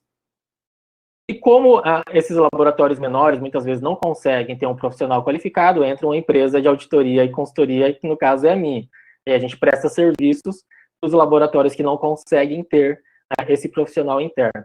Esse mercado também está mudando, mesmo esses profissionais. Antigamente a gente só ia fazer a consultoria, a auditoria e saía, né? Hoje a gente tem a possibilidade de trabalhar com uma gestão compartilhada. A gente vira um gestor à distância desse laboratório. Aí, periodicamente, você faz uma visita nesse laboratório e realiza uma auditoria para verificar essa adequação de processo. Então, é uma área que está crescendo, está precisando cada vez mais de profissionais qualificados, e é um futuro bastante interessante para quem gosta de estudar tudo, né, de ver um pouco sobre tudo dentro de laboratório, e gosta de atuar principalmente em vários, né, porque você conhece uma realidade de um laboratório aqui, você pega o melhor que ele está fazendo aqui, leva para um outro laboratório, e aí você começa a juntar todas essas melhores práticas e você começa a oferecer isso como consultoria, que é o que a gente vai comentar à tarde. Então, quem gosta dessa área de qualidade, as normas estão disponíveis na internet para a gente poder baixar, estudar, interpretar e saber depois como é que a gente cobra isso dentro de um contexto laboratorial. Mas, Rodrigo, eu vou trabalhar com consultoria, com auditoria só dentro de laboratório? Não. Se você se especializa na ISO 9001, você pode ser auditor de qualquer empresa. Qualquer empresa no Brasil que queira uma certificação ISO 9001, você pode trabalhar como auditor dentro dela. E aí você verifica todos os requisitos da ISO em relação aos processos que essa empresa está realizando. Se você for para a área hospitalar, nós temos aí 3, 4 normas hospitalares em vigência hoje no Brasil, você pode trabalhar com auditoria hospitalar. Não necessariamente fica dentro de laboratório. Aí você começa a abrir o seu leque, né? De 10 mil empresas hoje, eu não sei exatamente quantos mil hospitais existem no país, depois quantas outras milhares de empresas nós temos no Brasil disponíveis ou que queiram hoje realizar uma auditoria de ISO 9001, ISO 17025, então a gente tem várias normas que a gente pode optar para poder trabalhar dentro dessa área. Eu fui estudar um pouco sobre cada uma delas até eu definir qual era a minha linha de pensamento. Então hoje eu trabalho mais com processos de qualidade voltados para laboratório. Por mais que eu seja auditor ONA também, eu foquei ONA para laboratório, nem tanto no contexto hospitalar.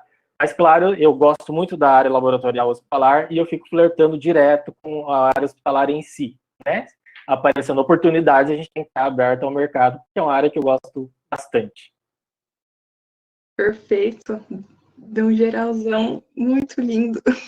É uma área gigantesca. A gente pode, quando a gente trabalha no setor de qualidade, a gente começa a ver que a gente não sabe nada. E cada vez que vai passando mais tempo dentro da área, a gente vê que a gente sabe menos ainda.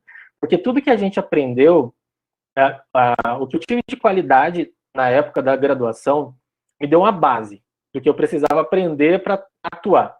E foi batendo, literalmente, batendo a cara na parede e aprendendo a ferro e fogo mesmo, que a gente vai vendo como é que as coisas funcionam. Aqui eu estou tentando, não funcionou. Aqui já deu certo, essa ferramenta não funciona para esse laboratório, mas funciona muito bem para esse. Então você vai vendo exatamente como é que você vai trabalhando dentro do setor. É uma área muito linda, eu sou realmente apaixonado pela área de auditoria e consultoria dentro de laboratório, principalmente pela área de qualidade. Ela dá uma mudança de paradigmas dentro do laboratório, de um período que você não tinha processos implantados de qualidade, até um período que você tem processos muito bem implantados, que você está pronto para fazer uma acreditação, por exemplo. E aí chega lá, você consegue o selo de acreditação, se a pessoa, você está lá na cidade do interior, tem 3 laboratórios, e você é o único da cidade acreditado. Isso é um diferencial enorme, é um diferencial fantástico. E cada um de nós que atua na área de biomedicina laboratorial, a gente pode ser esse agente de mudança para esses laboratórios que estão buscando essa melhoria. Nossa, é muito geral, muito multidisciplinar, né? Não tem como você ficar focado, não. Não tem. A gente tem hoje, até num processo como auditor de norma de acreditação, a gente tem as pessoas que são especializadas em alguns tópicos da norma, mas todo mundo tem que conhecer a norma inteira, porque você não sabe exatamente qual vai ser a sua função dentro de uma auditoria. A gente tem o auditor líder, com os auditores suplentes, né, que vão dar o suporte auxiliares, e aí o auditor líder se separa num determinado setor. Então, você tem que saber como é que aquele setor funciona para não passar vergonha na frente do auditado.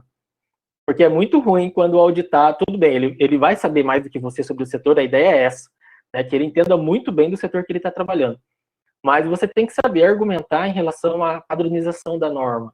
Então, você tem que saber como é que a norma se adere às atividades que ele está realizando. E quando é que você tem um problema, não conformidade. Quando é que o que ele fez não foi suficiente para cumprir o requisito da norma. Que você tem que verificar se aquilo pode dar um problema futuro. Então, você tem que avaliar isso para ele, informar isso para ele no momento da auditoria, para que ele consiga corrigir e melhorar os processos dele. Então, você tem que conhecer, sim, um pouco sobre cada um dos processos dentro do laboratório. Se você for para a área hospitalar, você tem que saber o fluxo completo do hospital. Eu tive que entender tudo da farmácia para poder auditar o processo da meta 3. E eu conhecia todas as metas, porque se caso um auditor não pudesse auditar naquele mês, era eu que tinha que ir auditar aquela meta específica naquele departamento. Mas no caso, a farmácia era a minha responsabilidade. Tinha que saber tudo, como é que a farmácia funcionava, quais eram os processos, entrega de medicamento, recolha de medicamento, aplicação de medicamento, e a gente consegue levar tudo isso hoje para dentro de laboratório. Rodrigo, a gente não aplica medicamento em paciente no laboratório. A gente pode não aplicar, mas a gente dá para ele tomar. Se ele tem que fazer uma curva glicêmica, a gente dá um glutol. Então, a gente tem que saber exatamente, garantir que ele está recebendo um glutol e não um lactol.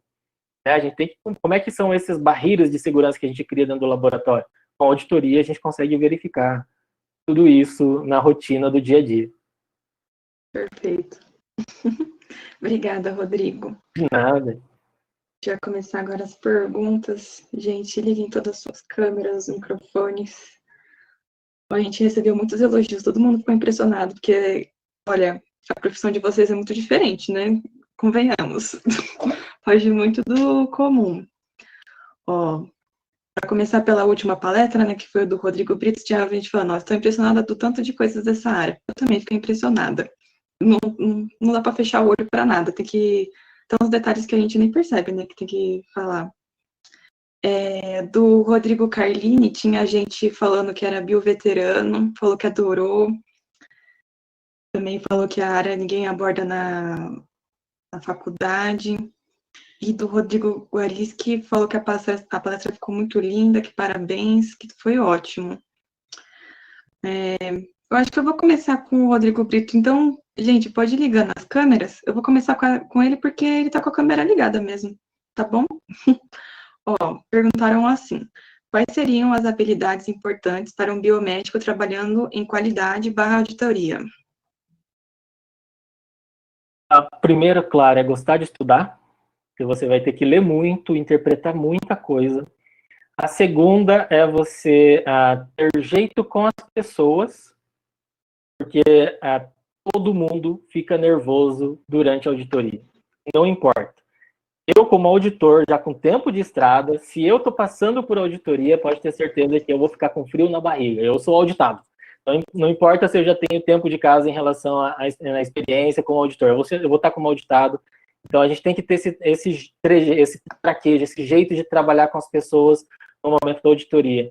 Lembrar sempre que o auditor, ele não é um carrasco, ele não é um fiscal. Ele está ali para verificar se o teu processo está de acordo com o que a norma pede e te auxiliar nesse processo de condução, né, e adequação desse processo.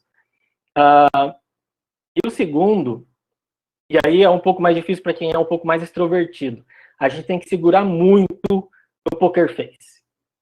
Você não pode ter julgamento de valor na hora que você está fazendo a auditoria, e isso é difícil pra caramba. Se você está num laboratório que está tudo certo, tranquilo, você está rindo ali com o pessoal, beleza, ok. Se você vê um laboratório que tem uma coisa muito errada, você não pode demonstrar no seu rosto que você viu que aquilo está muito errado. Você vai demonstrar aquilo no seu relatório no final. Então, você tem que aprender a fazer poker face. Não se preocupa, porque tudo isso dá para aprender. Estudar, a gente aprende a gostar de estudar. Jeito com as pessoas, a gente aprende a ter jeito. O caminho dentro da auditoria ajuda a gente a ter esse tipo de jeito, né? O comportamento durante a auditoria. E esse poker face a gente aprende na marra a ter poker face, porque as pessoas ficam de olho em você enquanto você está auditando. Então, qualquer susto, levantada de sobrancelha, a pessoa já tem um ataque cardíaco ali na tua frente. Então, você tem de aprender a segurar no semblante esse processo, isso, quando você se assusta, você só fica no e anota. Então, o importante é que você está anotando e nem sempre que você está demonstrando facilmente. Eu vou falar para o Rodrigo Carlini. É comum que as empresas contratem profissionais sem experiência na área? Nesses casos, é realizado treinamento para o cargo? Legal, obrigado, Lari. Obrigado quem fez a pergunta. Então, é possível sim, acontece, foi o meu exemplo, e tem outros tantos colegas que vieram falar comigo e conseguiram ter a primeira experiência na indústria já como MSL, né? O que acontece? Começou um boom de MSL nos anos 2009, 2010, 2011, 2012. Na época não tinha esse profissional ainda aqui no Brasil. Então as indústrias iam ativamente na academia pegar quem queria ir para a indústria para poder participar, para poder entrar na indústria farmacêutica e atuar como MSL. Hoje, obviamente, está mais difundido, já tem pessoas que entraram na época, já tem anos de experiência, está mais competitivo? Está, mas não significa que não continuam abrindo vagas para pessoas sem experiência, né? Então, uma coisa que eu sugiro, que eu até esqueci de falar na apresentação a gente está muito acostumado a usar o Lattes, né, quando a gente está na área acadêmica. Ele é muito bom para a questão acadêmica. Na questão corporativa, e não importa se você está no primeiro ano de graduação ou já concluíram a graduação, passem a utilizar o LinkedIn, entendam como é que funciona essa rede. Então, muitas vagas são divulgadas lá, muitas dicas são divulgadas lá. Quando aparece uma vaga de MSL, começa a ler quais são os requisitos que eles pedem, né, de acordo com a indústria. Eu falei, geralmente tem que ter mestrado, doutorado? Sim, mas tem empresas que colocam como um diferencial, não como um requisito, né? E outra coisa que eu acho importante não é necessariamente o local onde você fez doutorado, que é onde você vai atuar com MSL. Então, por exemplo, eu fiz meu doutorado em oncoemato, inclusive tinha a parte de bioinformática, achei muito legal a apresentação, só que hoje eu atuo com neuro, nada a ver diretamente com oncoemato. Então vai depender muito da vaga. Talvez alguma empresa peça, não, eu quero um mestrado nessa área que você vai atuar, mas muitas vezes não. Tá? Então, sim, há oportunidade, há espaço para quem não tem experiência ainda. Legal, eu ia fazer uma pergunta também sobre esse lance dos temas que estudam. Se você necessariamente teria que estudar, quer dizer, trabalhar, né, depois com o mesmo tema que você fez doutorado. Não, eu esqueci uma pergunta só, se treinam, né? Geralmente tem muito treinamento interno, tá, gente? Então, além daquilo que a gente está acostumado, que é o padrão na academia, né? Ler artigo científico, participar dos congressos relacionados à área, existem muitos treinamentos internos para nos capacitar a atuar como MSL, desde o ponto de vista da parte técnica, eu não sabia nada de esclerose múltipla antes de entrar na Biogen, estou aprendendo Alzheimer agora, mas também aquela parte mais das soft skills que eu falei, como gerenciar bem seu tempo, aprender aqueles jargões do mundo corporativo que a gente não ouve tanto na academia. Sei, obrigada. Imagina. Bom, agora para o Rodrigo, o Matos, muitos Rodrigos nessa sala, minha gente. Qual que é a importância da estatística na bioinformática para você? Então, eu acho que eu citei eu acho que assim, a estatística, ela vai variar bastante o nível de profundidade que você precisa ter em estatística, dependendo da área que você vai trabalhar. E depende muito do contexto. Então, por exemplo, no caso, eu fui trabalhar com transcriptômica. Então, expressão gênica, então a gente usa um método de NGS, sequenciamento, para medir a expressão de 22 mil genes humanos, numa condição versus a outra. E depois você tem que saber de como identificar quais são os genes diferencialmente expressos, qual é o teste estatístico que vai fazer uma correção de testes múltiplos, para você realmente chegar no conjunto de genes que é verdadeiramente diferencialmente expresso, e não um artefato ali do seu experimento. A estatística ela vai variar bastante dependendo da aplicação. Então, no caso de transcriptômica tem bastante, no caso de genômica não tem tanto, no caso de metagenômica, eu acho que ela tem bastante, dependendo também da onde você quiser ir. Tá bom, obrigada. Eu vou fazer agora uma pergunta que é para todo mundo, que é como a pandemia alterou a rotina de trabalho de vocês e se vocês acham que ela vai voltar para o antigo normal. Quer fazer em ordem de apresentação? Acho que é mais fácil, né? Começa, Carlinhos. Vou começar, então. Pessoal, a pandemia alterou completamente. Então, como eu falei para vocês, o MSL ele está no campo, visitando, e eu gosto de não ter rotina, né? Tá cada hora numa cidade, falando com o médico, com o pesquisador, e a gente está trabalhando agora 100% de casa. Então, para mim, essa é uma coisa pessoal do Rodrigo, eu acho muito mais fácil me conectar com as pessoas presencialmente. Eu tive que quebrar esse paradigma na minha cabeça, aprender que dá para fazer interações muito produtivas por videoconferência, né? Eu ainda prefiro presencial, mas por enquanto a gente não tem uma perspectiva de volta na minha companhia, onde eu trabalho. Existe algumas pesquisas, eu não sei como é que vai ser, mas dizem que num cenário pós-pandemia, provavelmente vai ser um cenário híbrido. Então, talvez o MSL vai ter as interações presenciais, também vai ter aquelas remotas, talvez naquelas cidades de mais difícil alcance. Então, de forma geral, foram essas as mudanças, mas mudou bastante. Obrigada. Eu concordo com o Carline, para mim e para o meu time, então, na bioinformática da DIN1, nós somos 4 colaboradores trabalhando em bioinformática, e a gente tinha lá a nossa salinha dentro do nosso laboratório, lá dentro do NTO, que a gente chama Núcleo Técnico Operacional. A gente todo dia ia lá para o laboratório. Aí veio a pandemia, liberei acesso remoto para todas as máquinas que a gente tinha, e desde então, acho que, tirando raras exceções, a gente está fazendo tudo remoto, tanto eu quanto o meu time. A gente já tinha uma cultura um pouco mais digital ali, de trabalhar com Trello, com as atividades e tudo mais. Acho que isso ajudou bastante a caminhar com o time e manter todo mundo alinhado.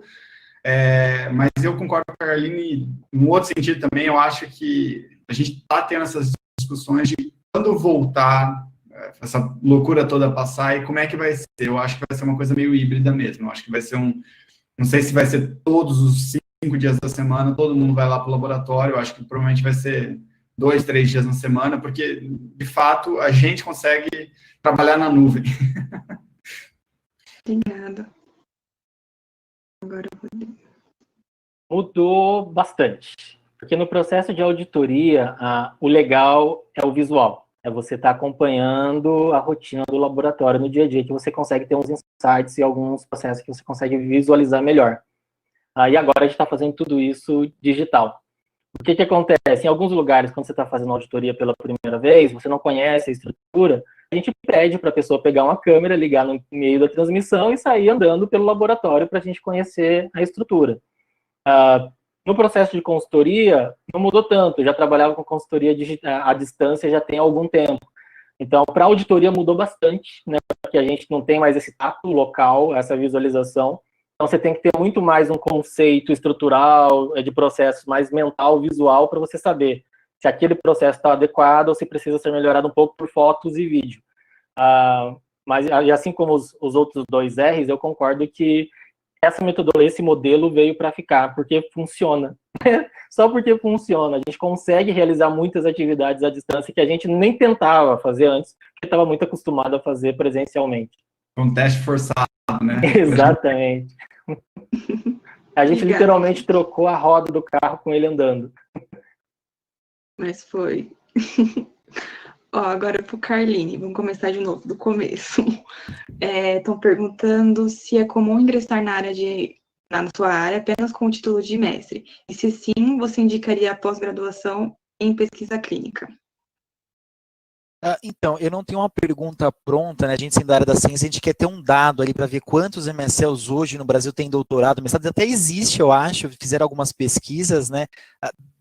Do meu círculo de pessoas que eu conheço, nem todos têm doutorado, tá? Então, o mestrado eu acho que ele é muito válido. Agora, não ter mestrado doutorado também existe? Existe, mas eu já não acho tão comum assim. Então, se eu tivesse que optar, se o Rodrigo voltando lá atrás, o conhecimento que tem hoje, eu faria de novo uma pós-graduação, quer seja um mestrado ou um doutorado, né, estricto sensu.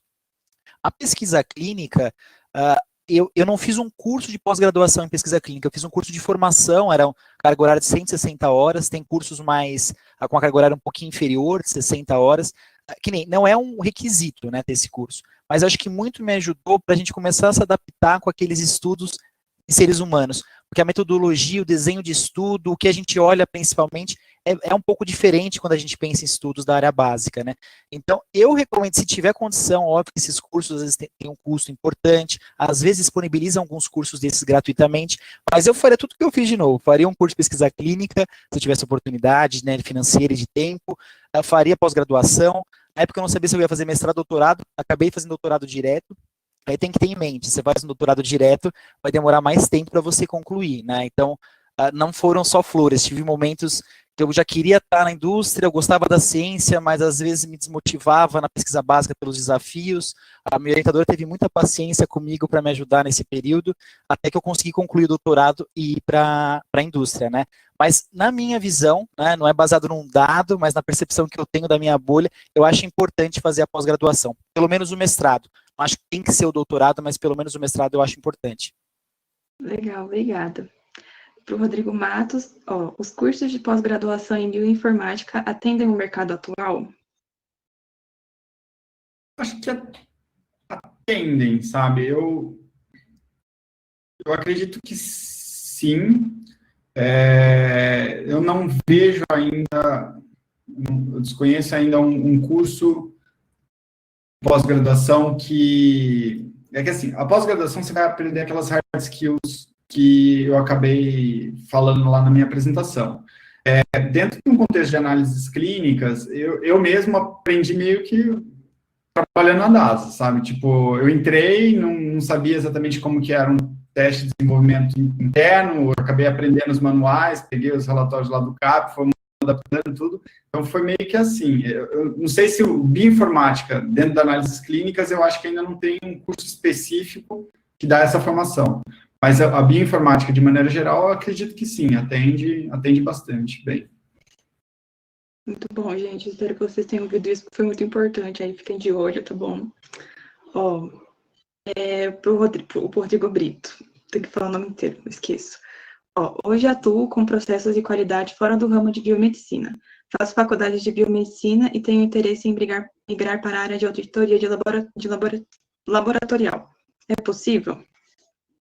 Você entendeu a pergunta? Posso repetir, porque... Entendi. Ela atua na área de qualidade de uma outra empresa, não da área, e agora está fazendo o curso de biomedicina e quer entrar nesse processo de auditoria, consultoria em laboratório. Sim, é possível. Foi basicamente a minha trajetória. Eu comecei na indústria automobilística. E hoje eu atuo basicamente com laboratório clínico. Então, assim, não importa onde você está aprendendo conceitos de qualidade. As ferramentas, quase todas elas vieram da indústria. A gente adaptou na área de saúde, elas vieram da indústria. A gente teve que utilizar e melhorar os processos para a gente utilizar na nossa área. E se você conhece as ferramentas, você consegue aplicar. Então, o importante é você ter essa base, você saber que ferramenta usar, ter o conceito disso, saber como utilizar isso. Depois, a área que você vai atuar, se é um laboratório, um hospital, indústria farmacêutica, trabalhando com esse processo de qualidade, auditoria, você consegue aplicar sem problema. O importante é não parar de estudar. É um dia difícil para quem é preguiçoso, né? Tem que estudar tudo. Eu vou fazer uma pergunta de novo para todo mundo. A gente faz em ordem também. Se vocês acham que o futuro do mercado alterou alguma coisa em razão da pandemia. Se ficou pior, melhor, ou se não alterou nada. Assim, na minha percepção, uma percepção muito pessoal, obviamente que acho que a grande maioria das indústrias, dos setores foi afetado, né? Eu penso que alguns setores são mais resilientes. A indústria farmacêutica foi afetada, obviamente, mas medicamento, as pessoas continuam precisando de medicamentos, né? Então tem uma certa resiliência. E assim, como eu falei, LinkedIn. Abram o LinkedIn, até voltando na outra pergunta, né? Precisa do mestrado, doutorado? Abra o LinkedIn, dá para colocar um gatilho, sempre que vier uma vaga de MSL, vocês conseguem ver. Para ler, ver a descrição, ver se é verdade o que eu falei, se costuma pedir a pós-graduação ou não. E aí, para voltar para essa pergunta, eu vejo outras vagas sendo abertas ainda na indústria, né? Então, eu já vi indústrias indústrias farmacêuticas tiveram que demitir algumas pessoas, né? Isso a gente ouve aí no campo, mas eu acho que ainda tem muitas oportunidades, inclusive vagas sendo abertas, tanto na minha companhia, na companhia onde eu trabalho, como outras. Então, acho que teve impacto, mas não foi um impacto gigantesco, né? Acho que a gente consegue se recuperar rapidamente. Em termos de mudança de mercado, talvez comecem a se abrir vagas de MSL 100% virtual, quem sabe, né? Mesmo no pós-pandemia. Eu não acho que é impossível disso acontecer. Pontualmente, a gente até ouve, eu não acho que vai ser o padrão, mas acho que algumas mudanças vieram para ficar. Eu acredito que realmente essa experiência do totalmente virtual, eu acho que eu não tinha tido, e eu acho que nos propiciou falar que realmente a gente consegue trabalhar 100% virtual, então eu espero uma transformação no tempo, no sentido de termos vagas de bioinformata 100% virtual. Isso é bom até porque a gente consegue trabalhar nem no mesmo país, né? A gente consegue trabalhar para um outro país, atuar para um outro país de maneira remota, sem prejuízo. Eu acho que a carreira de bioinformática ela consegue ser muito remota, sim. Acho que depende bastante de organização e estruturar, até uma empresa, ter uma mentalidade mais aberta nesse sentido, mas eu acho que essa foi a principal transformação. Obrigada. Agora o Rodrigo Brito. Então, em análises clínicas no laboratório, o período de pandemia mudou tudo. Completamente. A gente teve laboratório que diminuiu a rotina em 80%, principalmente nos primeiros meses, com alguns lockdowns em algumas cidades. E agora está começando a se recuperar. O laboratório tem como funcionar à distância? Não tem, né? A gente precisa, a análise é feita presencialmente. Mas a gente tem que, o que alguns laboratórios tiveram que aprender muito rápido é atender o paciente à distância. É eu sair do meu laboratório e coletar na casa dele, né? Home care, na empresa, em casa, onde o paciente escolher. Isso mudou bastante o conceito de mercado, porque os pacientes estão preferindo agora laboratórios que atendam onde ele estiver. Ele viu que ele tem ele pode escolher o local de coleta agora. Não precisa sair de casa cedo para ir coletar, ele pode esperar o coletador em casa. Isso mudou bastante. Outra coisa que acelerou muito foi dos laboratórios verificarem, como eles acabaram tendo mais tempo interno, sem muita rotina, começaram a avaliar os seus processos. Então, perceberam que precisavam mudar algumas coisas, melhorar algumas coisas internas. Então, o mercado de análises clínicas está mudando, e a gente viu que os testes começaram a ser feitos fora de ambiente laboratorial, agora a gente tem a consulta pública, isso vai mudar mais nos próximos anos. Então, o período de pandemia foi para sacudir mesmo a área de laboratório. Obrigada, gente. Agora para o Carline. Perguntaram se tem diferença entre a sua carreira e de representante farmacêutico. Legal, obrigado, Lara, e obrigado quem fez a pergunta. Essa é uma pergunta muito importante, né, porque existe uma confusão bem grande, às vezes por parte dos médicos que ainda não estão acostumados com a posição de MSL, né, e quem está de fora, eu também não tinha muita noção de quais eram as diferenças, né. às vezes, erroneamente, parece que o MSL é só um representante de luxo, né? Alguém que tem mais uma bagagem científica. Mas, na verdade, são funções que elas se complementam, né? Então, o representante de vendas ou consultor técnico, né? Pode variar o nome e o escopo da profissão, é uma área relacionada à função comercial da empresa, né? A gente chama de força de vendas. Então, eles têm que ter um conhecimento científico para poder fazer a promoção daquele produto, daquele medicamento, né? Mas, de forma geral, não é um conhecimento tão aprofundado quanto a área médica tem, né? Então, por exemplo, dar um exemplo mais prático. Eu, como MSL, esclerose múltipla, até então, recentemente migrei para Alzheimer. Em esclerose múltipla, a força de vendas é no número maior, eles visitam desde os médicos líderes de opinião, até médicos que atendem pacientes com esclerose múltipla, mas não são influenciadores, não têm uma bagagem científica grande, né? O MSL, ele é focado especificamente nos líderes de opinião. Então, o MSL tem um conhecimento científico maior que se complementa ao conhecimento do representante. As métricas também, como a gente é avaliado, é bem diferente, né? Então, o comercial é avaliado entre as suas métricas por vendas de medicamento. O MSL, a área médica, nunca é avaliado por isso. Tem algumas coisas que só a área médica pode fazer. Exemplo, antes de lançar o medicamento, o MSL já pode começar a atuar no campo, né, que a gente fala, para mapear o cenário nacional. A força de vendas não. Sem um registro da medicação, eles não podem discutir ainda essas coisas. Coisas off-label que não estão na bula, se o médico nos pergunta, a área médica pode responder essas perguntas reativamente. A força de vendas não. Então, são funções bem diferentes, mas que se complementam. Então, são as 3 áreas principais da empresa, fora as outras de suporte que são muito importantes também, é a área comercial e marketing, incluindo a força de vendas, os representantes, a área de acesso ao mercado, que vai permitir que essa medicação chegue ao paciente, vai lidar com operadores de saúde, Ministério da Saúde, entre outros stakeholders, e a área médica, que vai, agora falando entre aspas, né, o nosso papel é que a medicação certa seja vendida para o paciente certo no momento correto. A gente não é avaliado por venda, mas a gente transmite a informação científica para que a medicação seja prescrita para aquele paciente certo e da forma correta.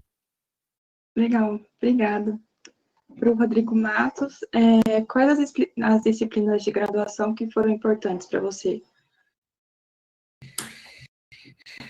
Nossa, acho que muitas.